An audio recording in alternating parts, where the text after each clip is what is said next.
Good afternoon. Welcome to Human Services. Today is a Wednesday, February 5th. 1 o'clock in the afternoon. We are picking up testimony on page 91, our emergency temporary shelter program bill, and have Chris Lourdes here with us to give his testimony on the content of the bill. This is your first time in our committee? Yes, ma'am. We'll do a round of introductions.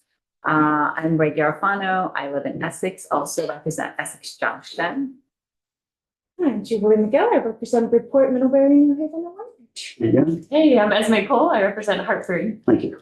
Hi, I'm Zon Eastis and I represent Guilford and Vernon in the bottom of the state. I got the bottom of the states.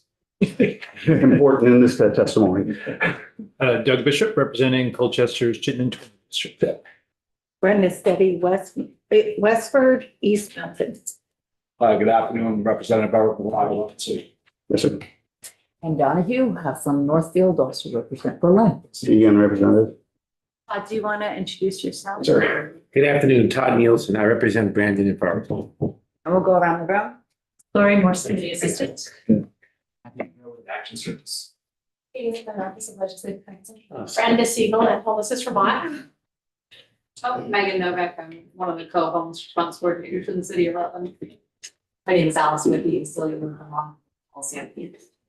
I'm Monica Moore, from Communications and Legislative Affairs, Brett, Services within DCA.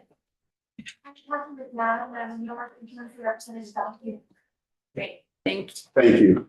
And for Do you have testimony that? I do, just not ready to send it over yonder yet, but I got it. I got it. And that was going to be one of my things I was going to speak to first. For the record, name is Christopher Lourdes from the city of Rutland. I just want to state up front that I have written testimony. We'll be submitting the written testimony, but that's unusual for me. Usually I spitball things.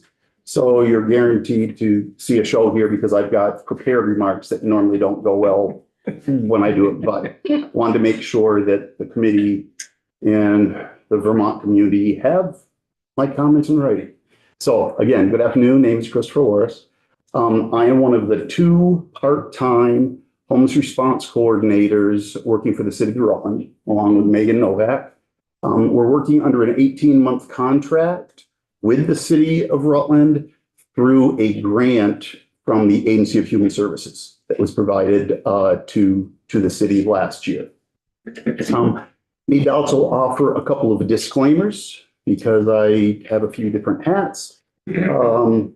First is I'm also a subcontractor, as is Megan, working with Gwen Zakoff of Garnet Government Relations, and we are working with communities around the state as part of the Public Safety Enhancement Team initiative that's been rolled out in Bennington, Springfield, Brattleboro with Chief James Baker, and now we're working up in St. Jay and these other places. I'm not wearing that hat. Likewise, I was appointed by the League of Cities and Towns to the General Assistance Emergency Housing Task Force, where I sat with Representative McGill as co-chair. I wasn't co-chair, she was co-chair with Sarah Russell, but I sat there. And I am not testifying to the task force recommendations at all today. That's that hat I'm not wearing. So I was very well informed about the homelessness crisis in Vermont as part of the work on the task force. And I will need to be testifying on behalf of the League of Cities and Towns while I worked with the league as their rep in the task force and have some information that informs my testimony that I got from the league. I'm not here representing the league. And finally, I am an appointee to the E911 board, but I'm not testifying wearing that hat today. So clearly I'm here to offer testimony on House 91.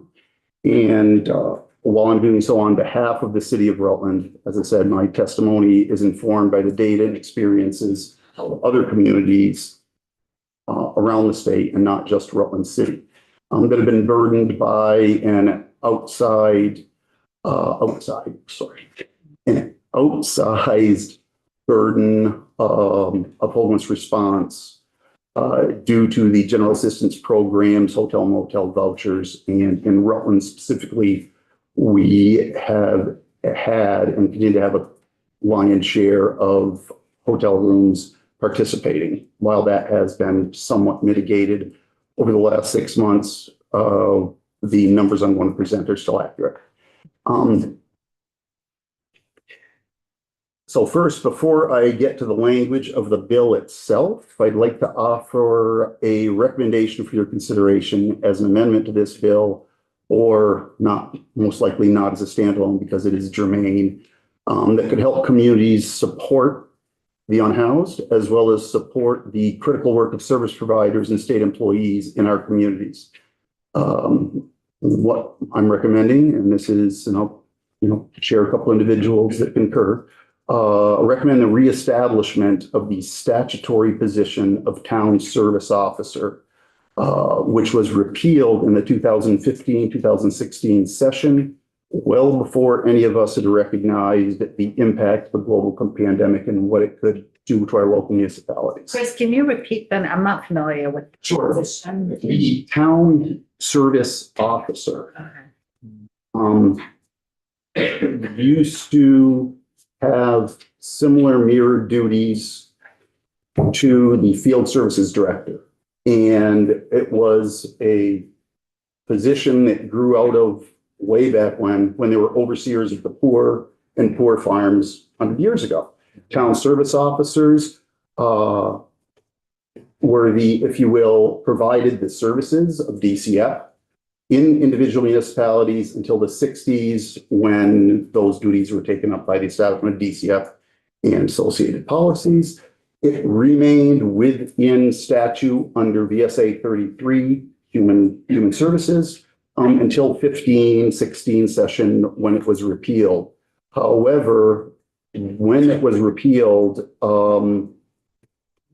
in 2016, the town service officer position was reestablished in VSA 24-871 sub B sub 5, along with fence viewers, hole weighers, shingle inspectors, and pound keepers, and a few other older positions in municipal government that are still used, but clearly have been somewhat obsolete, but they still exist. The reason I offer this up, and let me get back to reading this, if you will.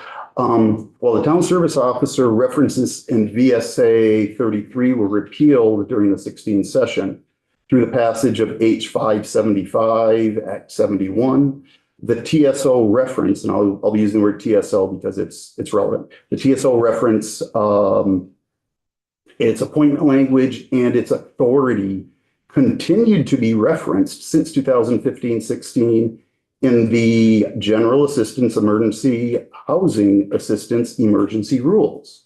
Bulletin 2412, which went into effect on July 1, and Bulletin 2422, effective December 28th. Both still have that same language referencing duties of the town service officer. Because of that, I asked the mayor of the city of Rutland to also appoint me as the city town service officer, because in a previous life, I served in that capacity for 4 to 5 years, and recognize the impact, the positive impact town service officers can have on communities. When I wrote to the commissioner of DCF to be formally appointed so I could access the state funding just as the district directors do in accordance with the order, I was told that language should have been stripped out moons ago from the emergency rule. But right now it's still there, and that's important. And I'll say why in a second.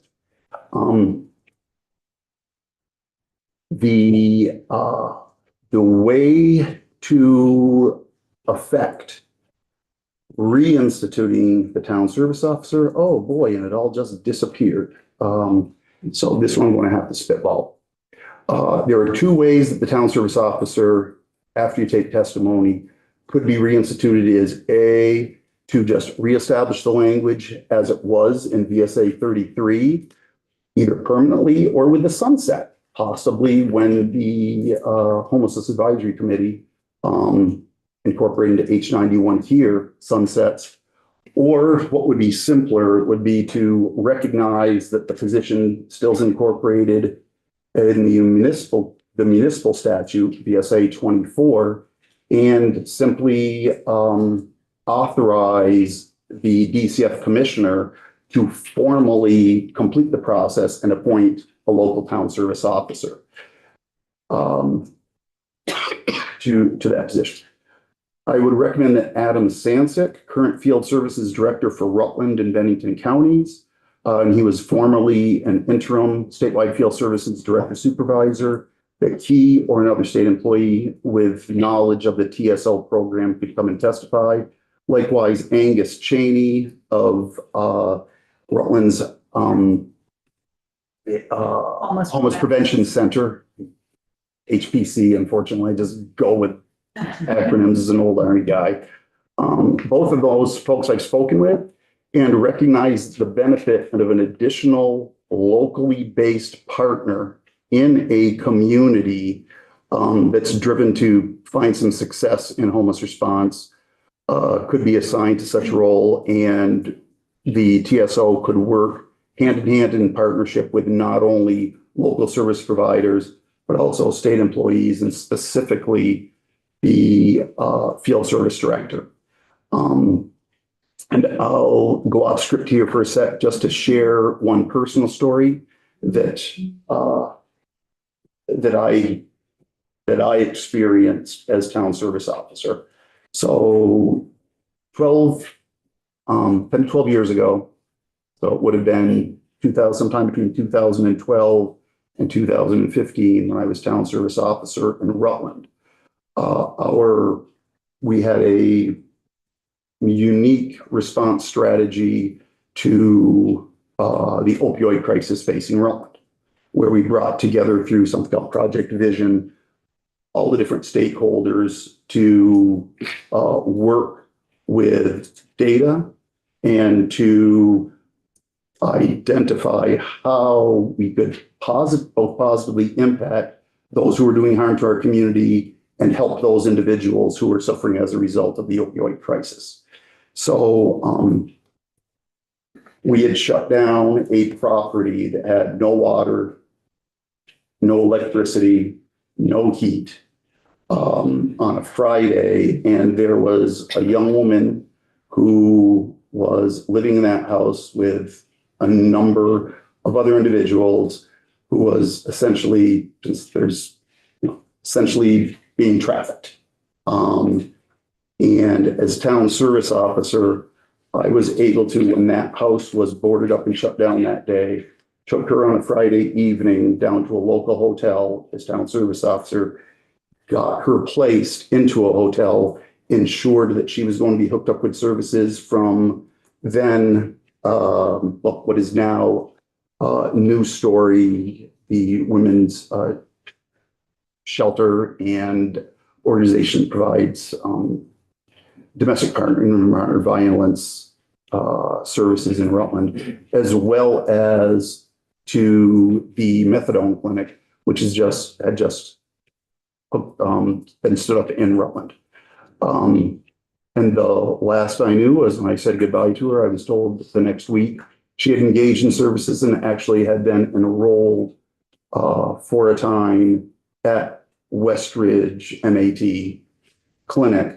Don't know where she's now, successful or not, but that's a demonstration of what a town service officer can do if given the authority by DCF.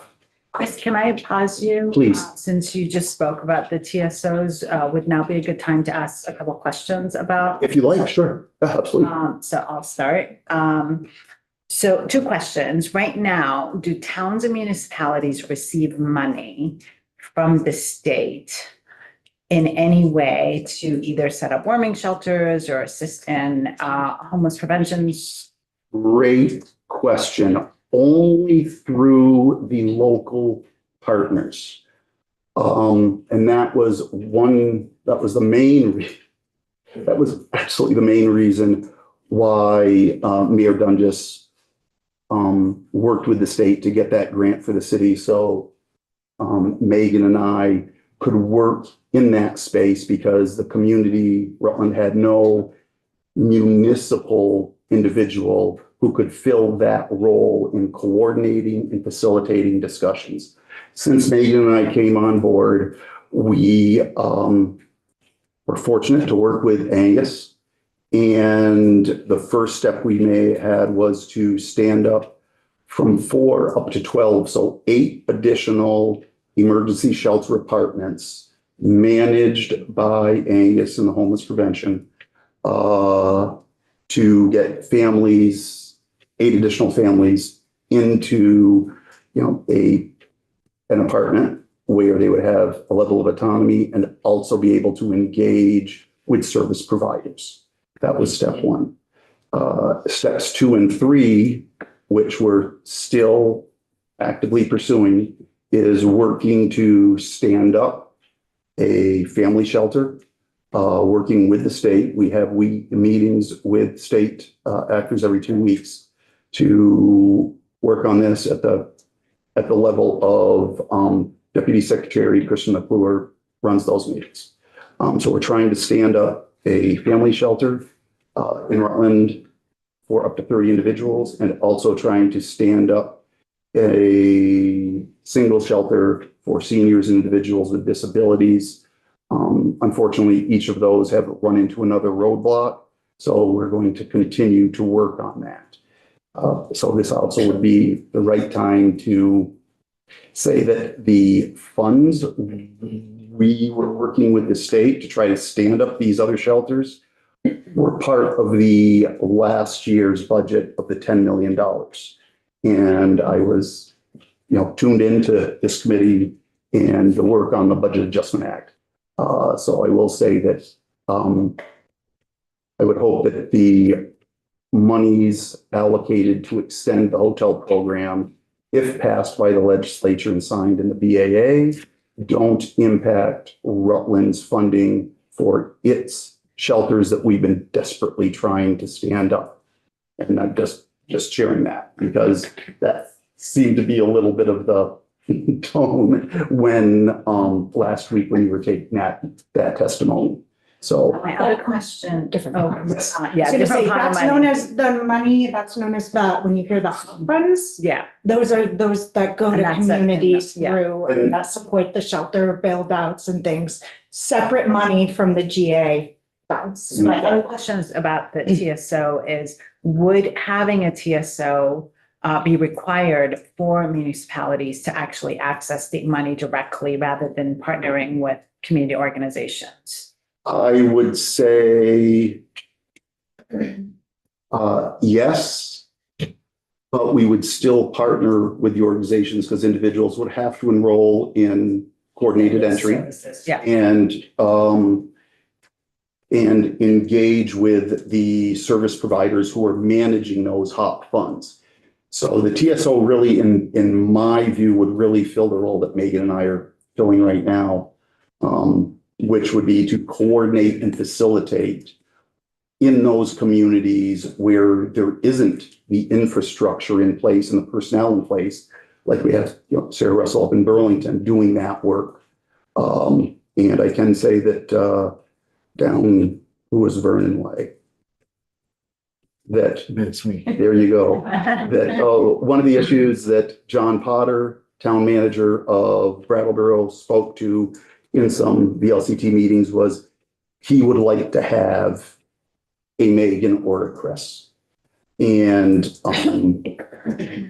I based on my own personal experience when in a previous life when I named myself town service officer, I can say that it can make a difference And I would say if any TSO leaves the reservation and starts to act in a way which doesn't comport with the goals of the state, DCF, and the local field services director, clearly the town service officer can't really affect any action unless blessed by the DCF commissioner. And as a DCF commissioner, he or she can authorize, they can also take away that authority. So I would, Question. Go ahead, Representative Bishop. Just so I have some clarity, I'm not Yes. familiar with the old model of the TSO. Is this a position, do any state funds, are any state funds allocated to help stand up the TSOs, or is it something simply that the town does, but once designated, and if designated again through legislation, would have certain authorities? And that's really yes. where the need for a change They- being requested. It's a great question. And they have and would have the authorities to act and to access state funds for reimbursement for services that are provided. I can tell you in Rutland's instance that for me as a TSO, I had never and would not going forward bill the state for my time. But there is authority to do that. But of course, that could all be managed. I think they're in recognizing the crisis of the unhoused in Vermont, that it's well known in most, of the larger communities, the impact that's being had. And I'd say it would supplement and not supplant any services currently being provided by any service providers. And from my perspective, someone needs to be passionate and driven in order to do the TSO the right way. And that's not a money-driven thing. So if anybody, I would say if anybody said, yeah, I'll be TSO, just put me up with some scratch, I'd say that's not who you want. I think it's a volunteerism is the key on I'm this. confused. Is Yes. it county-wise or each? Each individual municipality, including every town, used to have to, by April 15th of each year, name a town service officer. That name would be forwarded to the DCF commissioner, and the DCF commissioner would formalize And where would they be based out of? in that individual town, all 251. That's the way it was originally set up. See, I'm on the select board and nothing, so Yeah. I can't That's- visualize it. Okay. Yeah, it So would, we can have, let council. I would say more discussions Scan the about- Previous bill, yeah, but go ahead on Yeah. the bill. because I do think it, I just wanted to offer that up as something that could be inserted into language and I think would be impactful at the local level, the municipal level in each community, recognizing the needs of those individual communities. Okay, so I'll share up front that my testimony, and looking back at what I drafted, really centers on three themes concerning the homeless response. First would be municipal participation and partnerships.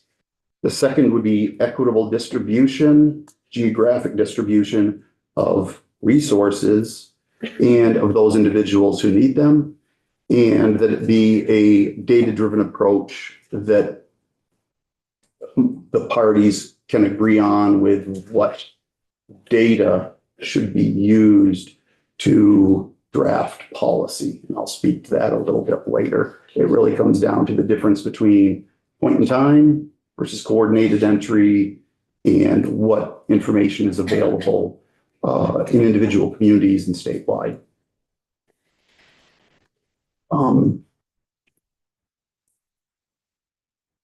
Also broadly, homelessness in Vermont, I think we all recognize is a statewide challenge.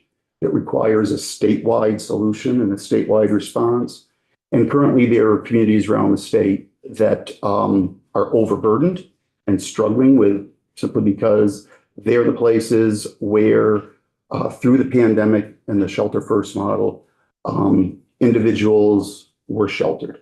And they were sheltered in those locations where the hotel and motel owners raised their hands to volunteer to take part in the program, did so without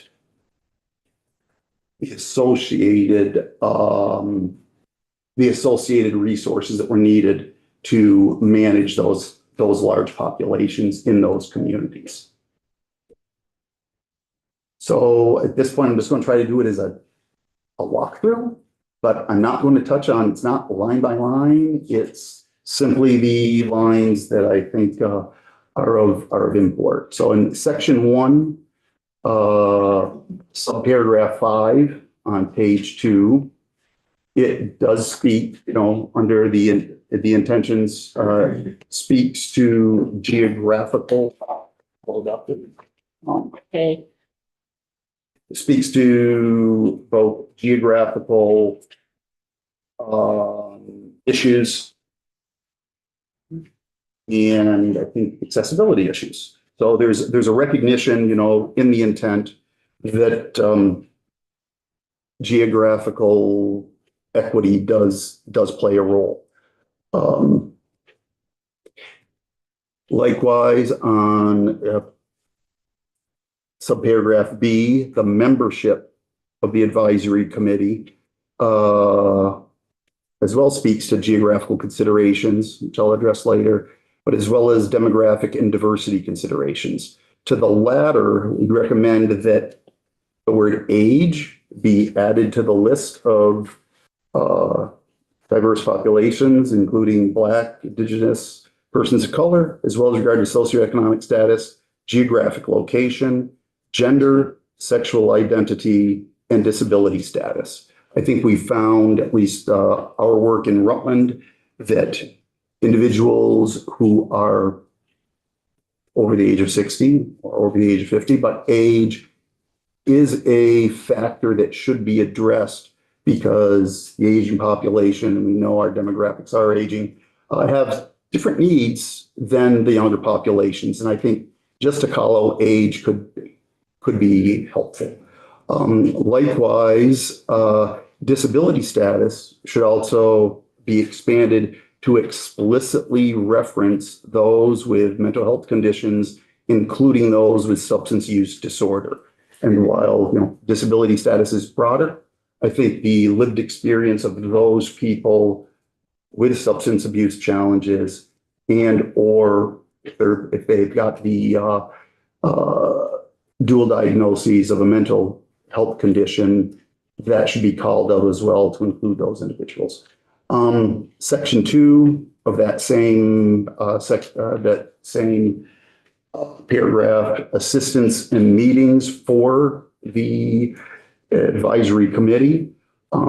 Consideration should be given to those individuals who may have transportation or technological challenges to ensure that they can be represented as well, whether that would be to distribute meetings around the state or to provide adequate hardware, software connectivity for remote work, because we don't want to create a situation where we're getting people who are really with lived experience, who have a great deal to offer, and I'll call out specifically Shelby LeBaron, who worked on the General Assistance Emergency Housing Task Force. Individuals with that degree of expertise, knowledge, should not have any barriers to preclude their participation. I just wanted to share that. Section 4, sub 2202, page 5, establishment. On page 5, both provision number 2 and B2 and let's get the glasses on, C1 taken together, as well as with paragraph 2208, winter shelter on page 12. The plain language here, and I won't read it to you, reflects that movement of individuals across districts and counties will be kept to a minimum, and there is some value in that. And even if it's allowed, to have that intrastate travel between shelters and or interim shelters such as hotels and motels. Nothing in the language of the bill reflects that that individuals can be moved, relocated from one place to another. These provisions fail to take into consideration the intrastate movement of individuals being relocated under the Shelter First policy across the districts and the counties that occurred from 20 to 24. And there are some communities that the data absolutely reflect have that, as I said before, an outsized burden without the commensurate resources to support the spike in homelessness they experienced between 2020 and 2024. It resulted in an undue burden on those communities in the state where hotel and motel owners de facto drove homeless policies of the state of Vermont. And the resources and services failed to follow those individuals, and the equitable distribution of individuals with critical needs have been concentrated in certain municipalities around the state, more so than others. And I think that while there is a great deal of value in going forward trying to limit relocation, the plain language reflects that wherever the individuals in need of services are right now in the district, that's where they will remain. And for those communities that saw inordinate spikes in homelessness due to the location of hotels and motels, that needs to be addressed somehow. And, to support that, the point in time report from 2023 in its executive summary states and this is 2023, the relatively smaller increase in persons experiencing homelessness in Chittenden County, and I have the chart that came from the PIT report as part of the testimony, in Chittenden County is likely due to the extremely tight market for hotel rooms in the county, which required people to relocate to shelter in other counties. That's taken directly from the point in time report. And the numbers reflect that that is in fact the case with the counties of Rutland, Windham, Washington experiencing the greatest increase from previous years. In Rutland's instance, for 8 to 10 years, Rutland had 100 homeless individuals plus or minus 5. The point in time count reflects such. And in 2024, that number was 682, an increase of 610%. Looking at the rates of homelessness around the state, Rutland's numbers, the state's numbers between 2019 and 2024 went from 1,089 to 3,458 for the point in time. And it's resulted in a homeless rate in the state of 53 individuals for every 10,000 population. In Rutland County's instance, where the numbers really are concentrated in the city and town of Rutland, our homeless rate using the county numbers is 113 individuals per every 10,000 population, which rivals, on the data that I researched, rivals the San Francisco's, San Diego's, New York City's, Boston.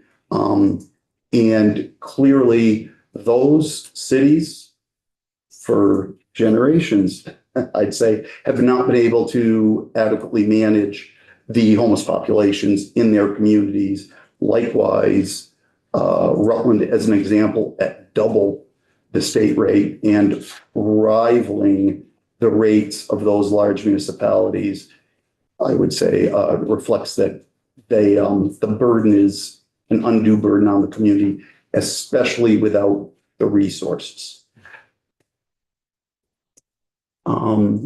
So that is a piece that I was speaking to about the data. And that's the point in time report data. There are similar numbers that can be reflected in the coordinated entry data, but the daily and weekly coordinated entry data really reflects those who are eligible.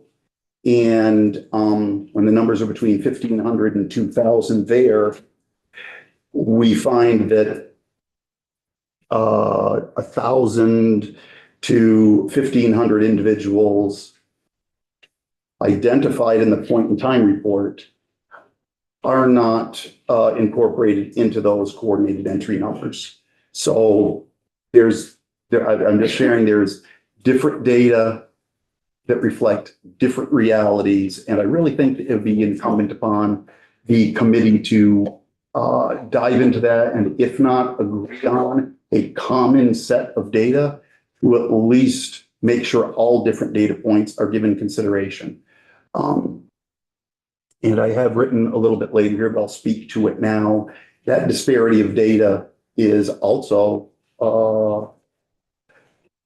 evident in the work that's being done in the Chittenden County the continuum of care versus the balance of state continuum of care.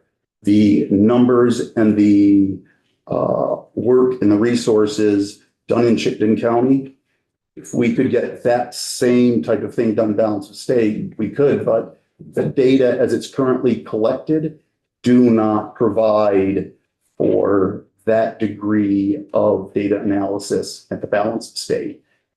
So it's something I think should be addressed, but don't have answers for it. So who's in charge of collecting the data for balance of state?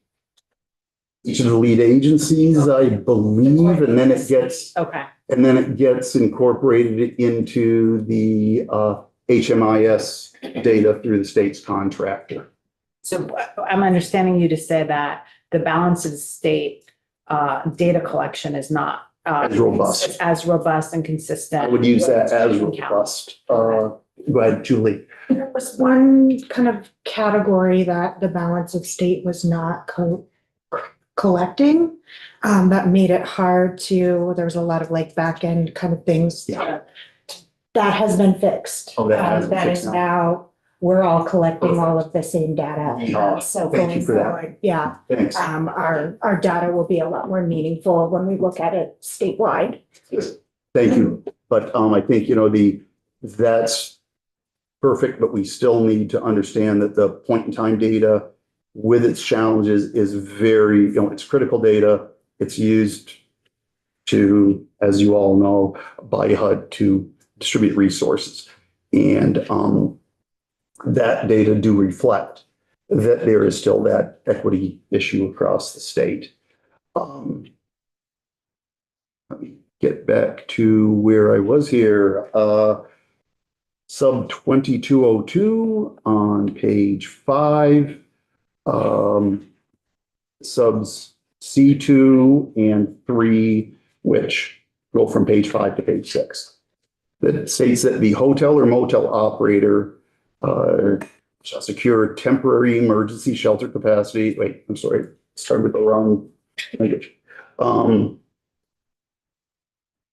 If the department determines that a contractual agreement with a hotel or motel operator to secure temporary emergency shelter capacity is beneficial to improve the quality, cleanliness, or access to services for those households, temporary shelter facility, department should be authorized to enter into those agreements. Of note, quality and cleanliness. I would say over the last 4 years, there have been some challenges in certain hotels with respect to sanitation, sanitary conditions, cleanliness, and access to services at those hotels and motels. And it further states that they shall, comport with the Accommodation Act pursuant to 9 VSA 139, holding a lodging license issued by the Vermont Department of Health and complying with licensed lodging establishment rule and the Vermont Fire Building and Safety Code. All good stuff. But we recommend that language be inserted to reflect that, that the state authority should not be used to interfere or replace with any municipal health or safety codes or supersede the actions of municipal officers in addressing habitability, sanitary conditions, or cleanliness, which local officials are charged with formally overseeing in their municipalities. Because indeed, there have been instances over the past several years where health officers and building inspectors have been disregarded by state officials and have created public health and safety hazards in some of the hotels. And this goes back to that local municipal partnerships, is that the consideration should continue to be given for the local health officers who understand what's happening on the ground in their communities, that they not be disregarded in their actions and that they be held up. Household eligibility, numbers 1 through 9, and those are the qualifications for eligibility. There's been significant discussion for the last 6 months, especially about states' decision-making regarding how to accommodate different individuals or households through rulemaking. And while Rutland officials, I've got to say, do and have agreed with and applaud the state's focus on families, we recognize other policymakers and practitioners feel otherwise. We recommend that the committee take testimony and the General Assembly through statute prioritize the stated categories 1 through 9, avoid any future disruption or disagreements about the prioritized populations. From my perspective, having sat in y'all's seat for 2 years, up in the healthcare committee in 05, 06, I recognize that, the work that you do is consequential. And I really think it should be up to y'all to decide what the priorities are for the individuals when we have finite resources to manage. But that's my opinion because I have that level of regard for the work that's done in this building. Even though I ran out of here in 2007 with my hair on fire, asking Mr. Wizard for help, I didn't want to be a legislator no more. So I dated myself for Toodles the Turtle. Sorry. 2207, reporting, page 10.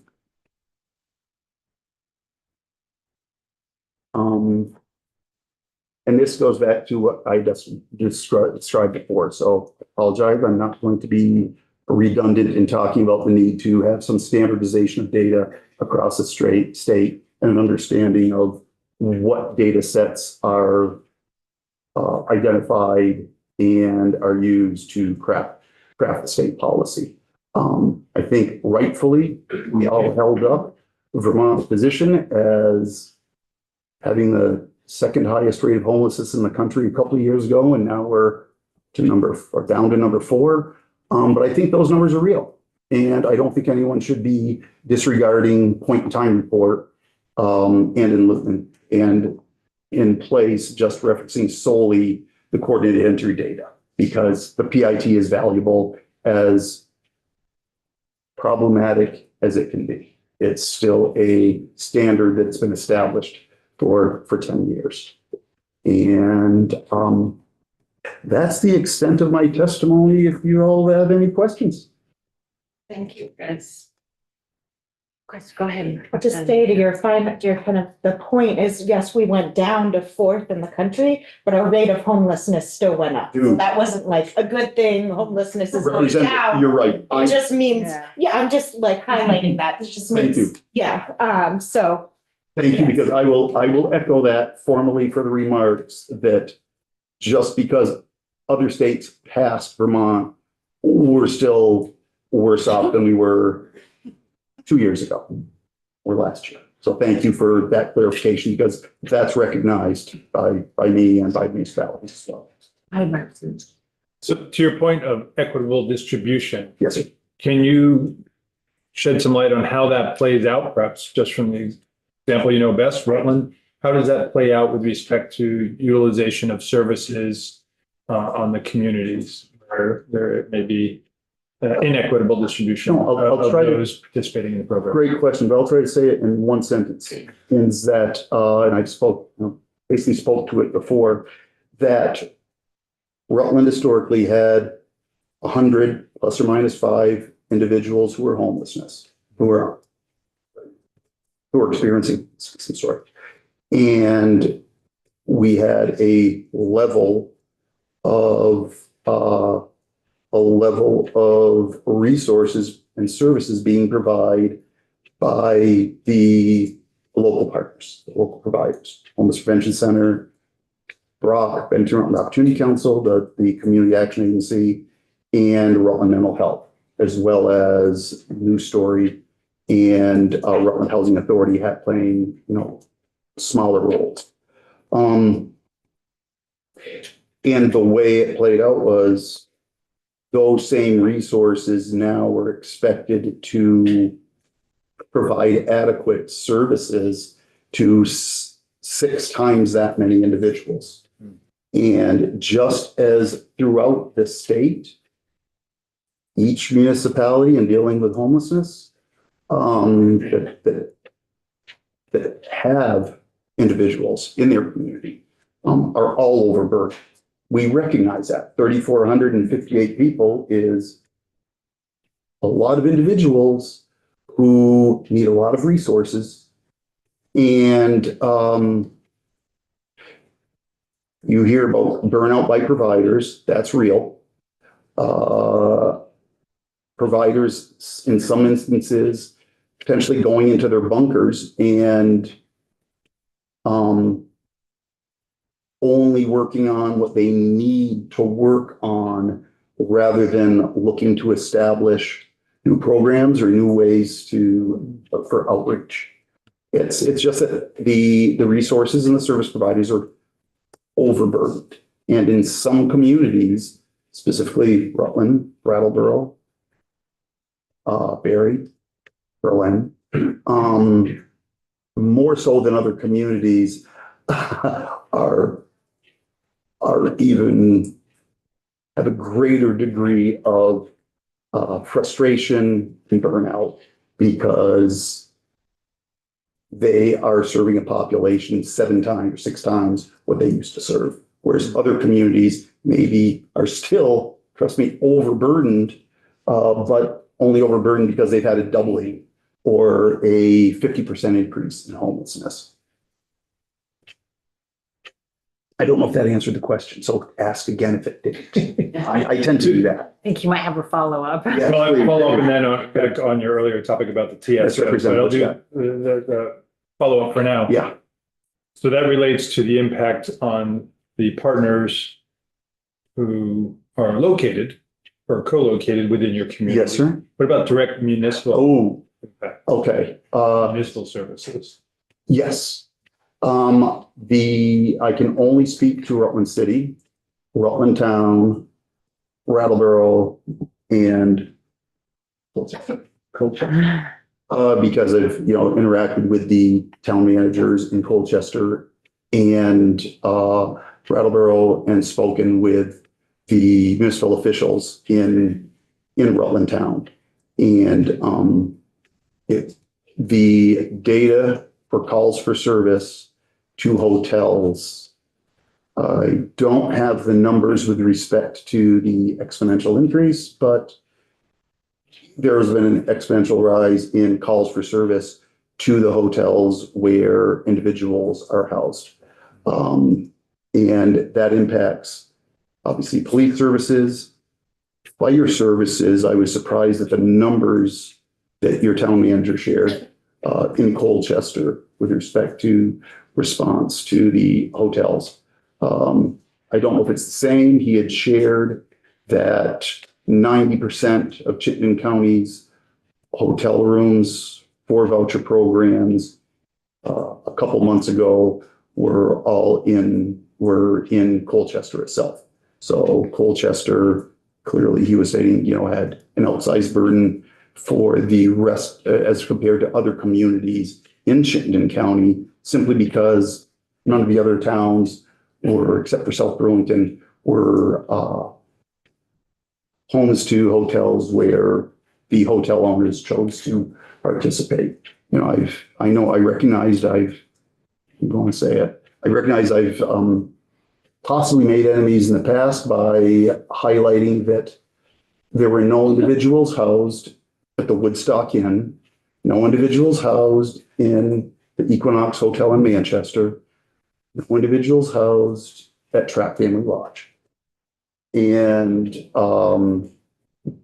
it's not just the fact that there are county seats or where the services are where folks landed, because there are some other, communities that did not have any participating hotels that were relatively and somewhat insulated from the challenges of homelessness in Vermont, which is why I said it's a statewide problem.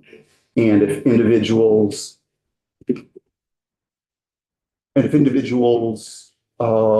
don't find themselves located under the Shelter First policy in Stowe, then Stowe is relatively insulated from the homelessness challenges in the state of Vermont. And I think there just needs to be a recognition that homelessness is a statewide problem, and there are representatives, not representatives, which capital R like you folks, but municipal officials and state officials who don't recognize the impact that homelessness is having on the larger communities like Burlington. Clearly. And then again, the second question, circling back with respect to your TSO, I believe our community has a health officer. Mhm. If that is still something that is in statute and exists across the state, could some of these roles that you're talking about for reinstating a TSO role simply be incorporated into the authority and the role of the town health officers? Yep. And if I were running the town, I'd say, yo, appointed health officer, you are now the appointed town service officer. Yeah. And so it doesn't need to be, a separate volunteer, but there should be the authority to do so for those communities that either have a part-time, a part-time health officer or no health officer at all. And under statute and under the rule, as the emergency rule, as it's still written, a town service officer can cross town lines, and a single individual can be a town officer for different communities. And if I hadn't been told by Commissioner Winters that I really didn't have the authority, I was going to reach out to the folks in Mendon and reach out to the folks in Rutland Town and reach out to folks in West Rutland, because we recognize that while Rutland has challenges, those communities abutting Rutland, we'll see that overflow and have challenges as well. I think having one person in that area, at least in Rutland's instance, would be a benefit. Any other questions for Chris? Thank So you. thank you so much, and- You'll send your remarks to Lori. Yeah. So we can post them. I'll just step out and boom, they'll be sent. So much. I'm not one who can multitask, so if I try to do it sitting here, you'd disappear. Appreciate your time. Thank you. Otherwise, I'd grab Megan and have her do it. Well, thank you. Any questions for Megan? Thank you.